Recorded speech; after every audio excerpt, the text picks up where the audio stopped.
ఒక్కసారిగా హడావిడిగా ఉన్న సందడి మెల్లిమెల్లిగా తగ్గుముఖం పడుతోంది. దానికి కారణాలు రెండు. పోలీసులు వెనక్కి వెళ్ళిపోయారు. మీడియా కూడా ఇక అక్కడ ఉండి లాభం లేదు, కావలసినంత స్టఫ్ దొరికిందని భావించి వెనుతిరిగింది. ఇక మీడియా, పోలీసులు లేకుండా అక్కడ స్పైసీ ఉండదు కదా.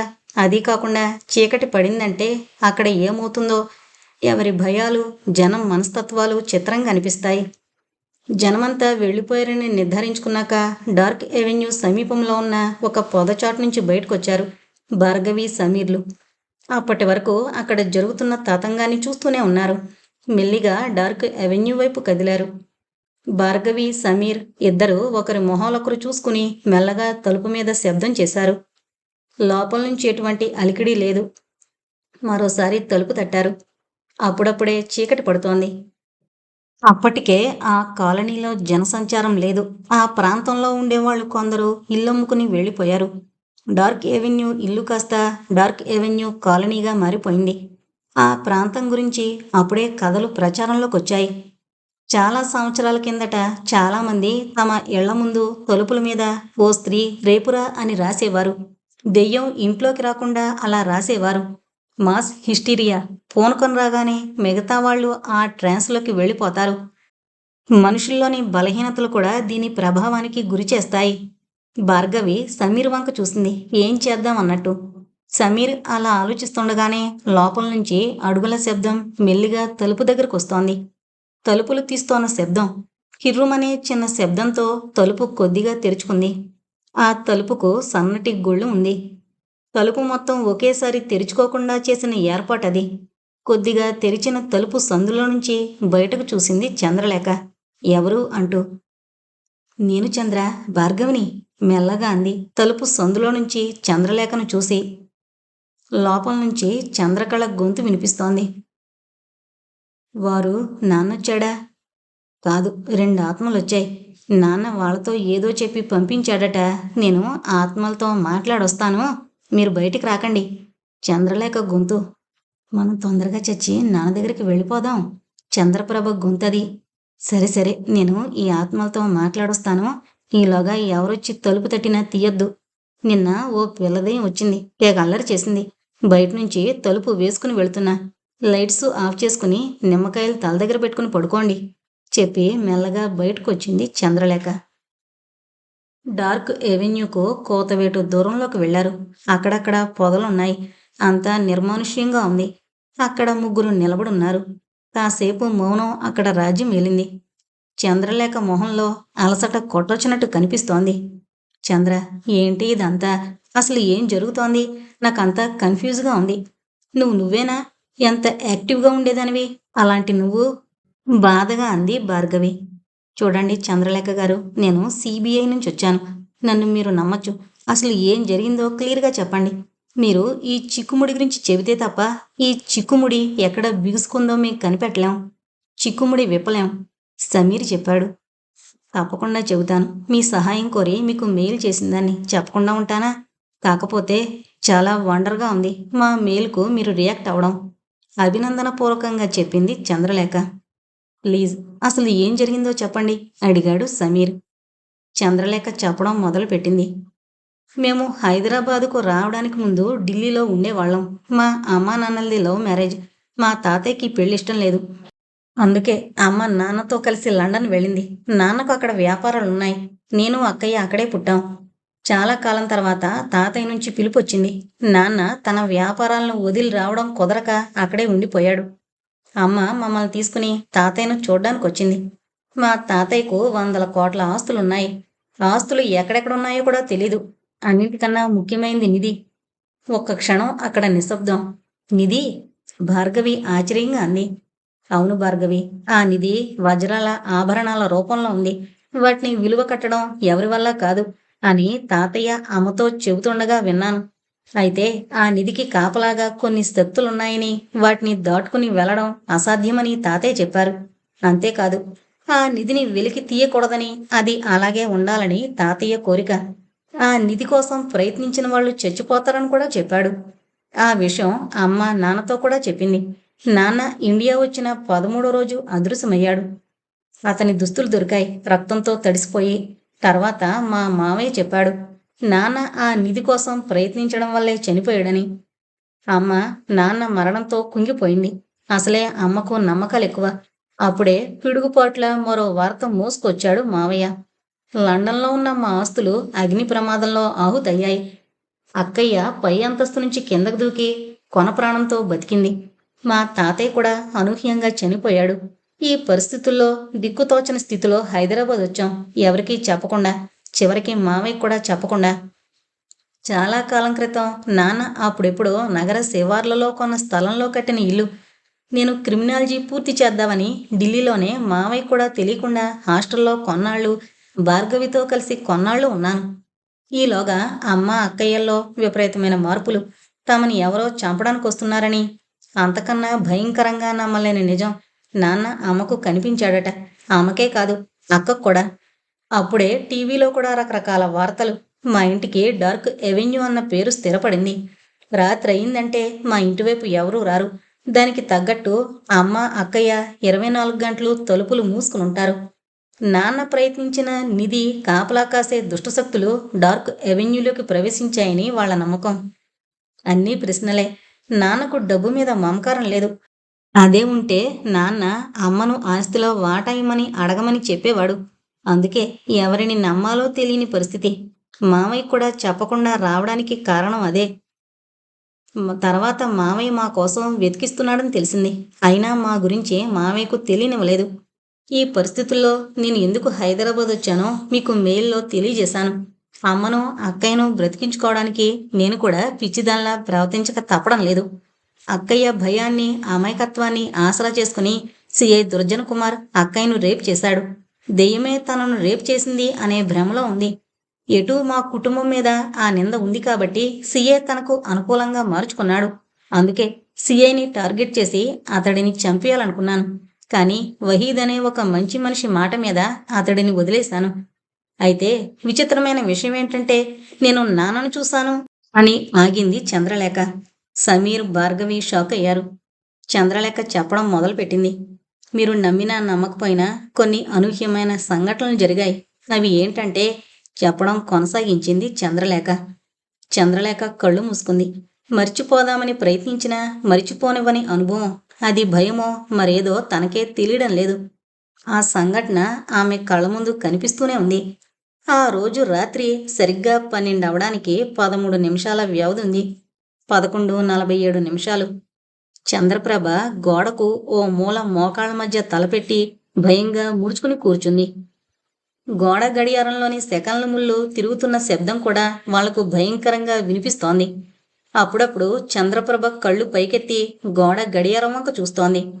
చంద్రలేఖ ల్యాప్టాప్లో ఆత్మలకు సంబంధించిన విషయాలను గూగుల్ ద్వారా సెర్చ్ చేస్తోంది. ఆత్మలు ఉన్నాయన్న కథనాలు, యూట్యూబ్లో వీడియోలు, గోస్ట్ హంటర్స్ డీటెయిల్స్ అన్నీ సెర్చ్ చేస్తోంది. అంత చలిలోనూ ఆమె మొహంలో చెమట. అప్పుడే తల్లి అరుపు. ఏమండి, ఆగండి ఆగండి అంటూ తలుపు తెరుచుకుని వెళుతోంది. చంద్రలేఖ ఒక్క ఉదుటున లేచి హాల్లోకొచ్చింది. తలుపు తీసుకుని బయటకు వెళుతోన్న తల్లిని గట్టిగా పట్టుకుంది. అమ్మా, ఏమైంది? ఎక్కడికి వెళుతున్నావు? తల్లి భుజాలు కుదిపేస్తూ అడిగింది చంద్రలేఖ. మీ నాన్న, తనకు కోపం వచ్చింది. అయినా నేనేమన్నానని అంత కాని మాట? ఏడుస్తూ అంది. నాన్న రావడం ఏంటమ్మా? భయంగా తల్లివంక చూసంది చంద్రలేఖ. రావడం కాదే, నాతో మాట్లాడి వెళ్ళాడు. నాకిష్టమని బాదం హల్వా తెచ్చాడు ఢిల్లీ నుంచి. చేతిలో ఉన్న కవర్ చూపిస్తూ అంది తల్లి చంద్రకళ. తల్లి చేతిలో కవర్ చూసి షాక్ అయింది చంద్రలేఖ. అది బాదం హల్వా కవరే. ఆ కవర్లో బాక్స్ ఉంది. ఓపెన్ చేస్తే బాదం హల్వా ఉంది. వెంటనే బయటకు పరిగెత్తింది. అప్పుడే మూల మలుపును క్రాస్ చేస్తూ ఒక వ్యక్తి వడివడిగా వెళుతున్నాడు. ఆ నడక అచ్చంగా తన తండ్రి నడకలాగానే ఉంది. క్షణం ఆలోచించకుండా పరిగెత్తింది. మూల మలుపుకు వెళ్లేసరికి ఎవరూ కనిపించలేదు. చుట్టూ వెతికింది. ఆమె మనసు ఏదో కీడును శంకించింది. వెనక్కొచ్చి చూసేసరికి తల్లి, అక్క ఇద్దరూ హల్వాను తింటున్నారు. మామూలుగా కాదు, ఎన్నో రోజులుగా ఏమీ తిననట్టు. సమీర్ చంద్రలేఖ చెబుతోంది వింటున్నాడు. భార్గవి ఒక విధమైన షాక్కు లోనవుతోంది. చెబుతుంది తన స్నేహితురాలు, ఒక క్రిమినాలజీ చదివిన వ్యక్తి. కానీ ఎక్కడో లాజిక్ మిస్ అవుతోంది. ఆ లాజిక్ను వెతుకుతున్నాడు సమీర్. నేను చెప్పింది మీరు నమ్మట్లేదు కదూ? చిన్న అనుమానంతో అడిగింది చంద్రలేఖ. నేను నమ్ముతున్నాను సుతారంగా అన్నాడు సమీర్. కానీ ఆ నమ్మకం వెనుకున్న కారణాన్ని అన్వేషిస్తున్నాను. రేపు ఆత్మలతో మాట్లాడే వ్యక్తులుగా మీ ఇంట్లోకి వస్తాం చెప్పాడు సమీర్. థ్యాంక్ యూ అంది. భార్గవి వైపు చూసి నా కోసం చాలా రిస్క్ చేసి వచ్చావు భార్గవి అంది చంద్రలేఖ. ఢిల్లీలో జరిగిన సంఘటనలు ఏమీ చెప్పలేదు భార్గవి. చెబితే మరింత ఆందోళనకు గురయ్యే ప్రమాదం ఉందని. విశాలమైన ఆ ఇంట్లో సమీర్ భార్గవి మాత్రమే ఉన్నారు. హాల్లో సోఫాలో కూర్చునున్నాడు సమీర్. భార్గవి ఆలోచిస్తూ ఉంది. సమీర్ భార్గవి వైపు చూసన్నాడు. మీకు ఇబ్బందిగా ఉన్నట్టుంది కదూ? భార్గవి తల అడ్డంగా ఊపి అదేం లేదు పాపం చంద్రలేఖ గురించి ఆలోచిస్తున్నాను అంది. నాకు తెలిసి ఇది మొదటి కేసు. క్రైమ్ ఇన్వాల్వ్మెంట్ ఉన్న కేసులు చాలా చేశాను, కానీ ఆత్మలో క్షుద్రశక్తులు ఉన్న కేసు మొదటిసారి డీల్ చేస్తున్నా అన్నాడు. నిజమే అన్నట్టు తలూపింది భార్గవి. తర్వాత ఎవరి రూములోకి వాళ్ళు వెళ్లారు. భార్గవికి నిద్ర పట్టడం లేదు. ఢిల్లీలో జరిగిన సంఘటన ఒక కారణమైతే ఇక్కడ చంద్రలేఖ పరిస్థితి రెండవ కారణం. పైగా కొత్త ప్లేసు. బెడ్రూమ్ చాలా విశాలంగా ఉంది. Attached bathroom. ఉదయం నుంచి నిలబడే ఉండవలసి రావడం వల్ల అలసటగా అనిపించింది. స్నానం చేస్తే ఫ్రెష్గా ఉంటుంది అనిపించింది. నైటీ తీసుకుని బాత్రూమ్ వైపు నడిచింది. బాత్రూంలోకి వెళ్ళగానే ఎందుకో తెలియని సిగ్గు భయం కలిగాయి. ఒక కొత్త ప్రాంతంలో ఇంట్లో ఇద్దరే ఉన్నారు. అది ఒక పురుషుడున్న ఇంట్లో తాను స్నానం చేస్తోంది. అతని కళ్ళు తనని వెంటాడుతున్నాయన్న ఫీలింగ్. అనుకోకుండా ఆమె బుగ్గలు ఎరుపెక్కాయి. మరో కారణం భయం. ఆ భయం ఎందుకో అర్థం కావడం లేదు. ఎవరో తనను వెంటాడుతున్నారన్న ఫీలింగ్. బాత్రూంలోకి వెళ్లి తలుపులు వేసుకుంది. బోల్ట్ 1-2 సార్లు చెక్ చేసుకుంది. తలుపు వేసే ముందు ఒకసారి తల బయటకు పెట్టి చూసింది. బాత్రూమ్ తలుపు వేసి బోల్ట్ పెట్టి అద్దం ముందు నిలబడి డ్రెస్సు విప్పబోతూ ఆగింది. ఒక క్షణం ఉలిక్కి పడింది. తన వెనక ఎవరో నిలబడున్నట్టు అనిపించింది. వెనక్కి తిరిగి చూసింది. ఎవరూ లేరు. బట్టలు తీసి స్టాండ్ మీద వేసి షవర్ ఆన్ చేసింది. షవర్ ధార తల మీదుగా ఆమె శరీరం నుంచి జారుతోంది. కళ్ళ మీద పడ్డ షవర్ ధార తుడుచుకుంటూ తల తిప్పి కెవ్వున కేక వేసింది. బాత్రూంకున్న గ్లాసు నుంచి నీడ. ఎవరో తనని చూస్తున్నట్టు. వెంటనే స్టాండ్ మీద ఉన్న నైటీ తీసుకుని తలుపు తీసి బయటకొచ్చి అనుమానంగా హాల్లోకి తొంగి చూసింది. సమీర్ పేపర్ చదువుకుంటున్నాడు. తను వెళ్ళేటప్పుడు ఎలా ఉన్నాడో అలాగే కూర్చునున్నాడు. ఒక క్షణం అతన్ని అనుమానించినందుకు గిల్టీగా ఫీల్ అయింది. భార్గవి అడుగుల శబ్దం విని తలెత్తి భార్గవి వైపు చూశాడు. తుడుచుకోకుండానే రావడం వల్ల నైటీ దాదాపు తడిచింది. ఆమె కంగారుగా బయటకొచ్చిందని అర్థమైంది. ఎనీ ప్రాబ్లం అడిగాడు సమీర్. నథింగ్, ఏమీ లేదు చెప్పి తన గదిలోకి వెళ్ళింది. తన వంక చూడకుండా ముందు తన సమస్యను అడగడం, తను కంగారు పడుతున్న విషయం తెలిసి తనకు ధైర్యం చెప్పే ప్రయత్నం అద్భుతంగా అనిపించింది. ఇలాంటి వ్యక్తిన తను అనుమానించింది అనుకుంది. ఒక రచయిత రాసిన వాక్యం గుర్తుకొచ్చింది. మీతో నగ్నంగా ఒక రాత్రంతా ఉన్నా నాకిష్టం లేకుండా నా వైపు కూడా చూడరు. కనీసం మనసుతో కూడా నన్ను తాకే ప్రయత్నం చేయరు. హీరోయిన్ హీరోతో అన్న మాటలు. ఎస్, సమీర్ అలాంటి వ్యక్తే. City hospital. మెల్లగా కళ్ళు తెరిచాడు దుర్జన్ కుమార్. ఒళ్లంతా నొప్పులు. చేతులు కదల్చబోయాడు. అప్పుడు అర్థమైంది తన చేతులకు బ్యాండేజ్ వేసుందని. తలంతా బరువుగా ఉంది. తను హాస్పిటల్కొచ్చి ఎన్ని రోజులైందో తనకు మెల్లమెల్లగా జ్ఞాపకం వస్తోంది. తను చంద్రలేఖను తీసుకువెళ్లడం నుంచి తన మీద దాడి చేసింది చంద్రలేఖేనా? అతనిలో కన్ఫ్యూజన్. ఏదీ సరిగ్గా గుర్తుకు రావడం లేదు. అప్పుడే అడుగుల శబ్దం. తలెత్తి చూస్తే వహీద్. నువ్వా వహీద్? అసలు నాకేమైంది అడిగాడు వహీద్ను సిఏ దుర్జన్ కుమార్. మిమ్మల్ని సైతాన్ చంపబోయింది కళ్ళు పెద్దవి చేసి చెప్పాడు వహీద్. సిఏ దుర్జన్ కుమార్ ఒక్క క్షణం వహీద్ వంక కోపంగా చూశాడు. ఆ రోజు రాత్రి తాను దెయ్యం వంతు చూస్తానని బయలుదేరాడు. చంద్రలేఖను రేప్ చేయాలనుకున్నాడు. అప్పుడే ఏదో జరిగింది. కానీ ఆ జరిగిందేంటో అతనికి ఎంత గుర్తు చేసుకుందామని ప్రయత్నించినా గుర్తుకు రావడం లేదు. ఇప్పుడు వహీద్ తనను ఆట పట్టిస్తున్నాడా? వహీద్ వంక చూశాడు. చాలా క్యాజువల్గా ఉన్నాడు. నిజం సార్, మీరు ఎంతకీ రాకపోయేసరికి నేను మిమ్మల్ని వెతుక్కుంటూ వచ్చాను. వచ్చేసరికి మీరు స్పృహ తప్పి పడున్నారు. వెంటనే డీసీపీ సార్కి ఫోన్ చేశాను. మిమ్మల్ని హాస్పిటల్కు తీసుకొచ్చారు చెప్పాడు వహీద్. ఒక్క క్షణం చిన్నపాటి భయం. వహీద్ వైపు చూసి డీసీపీ సార్ ఏమన్నారు అడిగాడు దుర్జన్ కుమార్. ఎంక్వైరీ చేశారు. చంద్రలేఖను కూడా అడిగారు. ఆ మేడం చెప్పారు చెప్పాడు వహీద్.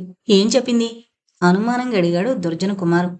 తనను కాపాడబోయిన మిమ్మల్ని దెయ్యం చంపబోయిందని, తను భయంతో ఇంట్లోకి వెళ్లి తలుపు వేసుకున్నానని చెప్పింది.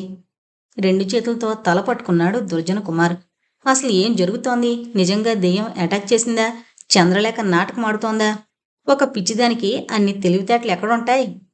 సార్, మీరు స్పృహలోకి రాగానే డీసీపీ సార్ చెప్పమన్నారు అని వహీద్ తన జేబులోని మొబైల్ తీశాడు. వద్దొద్దు, నేనే డీసీపీ సార్కు చేస్తాను, నువ్వు స్టేషన్కు వెళ్ళు చెప్పాడు దుర్జన కుమార్. వహీద్ వెళ్ళగానే తన జేబులో ఉన్న మొబైల్ తీశాడు. 20 మిస్డ్ కాల్స్ వేరువేరు ఫోన్స్ నుంచి. ఆ ఫోన్ కాల్స్ ఎక్కడి నుంచి వచ్చాయో తెలుసు అతనికి. వెంటనే ఓ నెంబర్కు డైల్ చేశాడు. అవతల వైపు నుంచి తిట్లు మొదలయ్యాయి. నీకసలు బుద్ధుందా? ఏ పని సరిగ్గా చేసి చావో. సారీ సార్, నేను మిమ్మల్ని కలుస్తాను. కలిసి అసలు ఏం జరిగిందో చెబుతాను. ఇప్పుడొద్దు, నేనే చెబుతాను. ముందు డీజీపీకి అనుమానం రాకుండా చూడు. మరో విషయం, ఈ కేసు గురించి ఎంక్వైరీ చేయడానికి, ఈ కేసును పరిశోధించడానికి ఢిల్లీ నుంచి సిబిఐ చీఫ్ వచ్చినట్టు ఇన్ఫర్మేషన్. జాగ్రత్తగా ఉండు. అవతల వైపు ఫోన్ కట్ అయింది. రాత్రి 11 దాటింది. చంద్రకళ కిచెన్లోకి వెళ్ళింది. అటు ఇటు దిక్కులు చూస్తోంది. ఆమె కళ్ళల్లో భయం ప్రస్ఫుటంగా కనిపిస్తోంది. మెల్లగా వెళ్ళి కిచెన్ రూమ్లో స్విచ్ ఆఫ్ చేసింది. కిచెన్ మొత్తం చీకటిగా మారింది. తడుముకుంటూ వెళ్ళి అగ్గిపెట్టి చేతిలోకి తీసుకుంది. మెల్లగా వణుకుతున్న చేతులతో అగ్గిపుల్ల వెలిగించింది. అగ్గిపుల్ల వెలుతురులో ఒక నీడ. భయంతో అరవబోయింది. వెంటనే నీడ మాయమైంది. మెల్లిగా డైనింగ్ టేబుల్ దగ్గరికి వెళ్ళి గిన్నెలో ఉన్న అన్నాన్ని కూర కలుపుకోకుండానే పిచ్చి పట్టిందల్లా తినసాగింది. అన్నం అలాగే తిని చేతులు కడుక్కొని తన బెడ్రూంలోకి వెళ్ళి తలుపులు మూసుకుంది.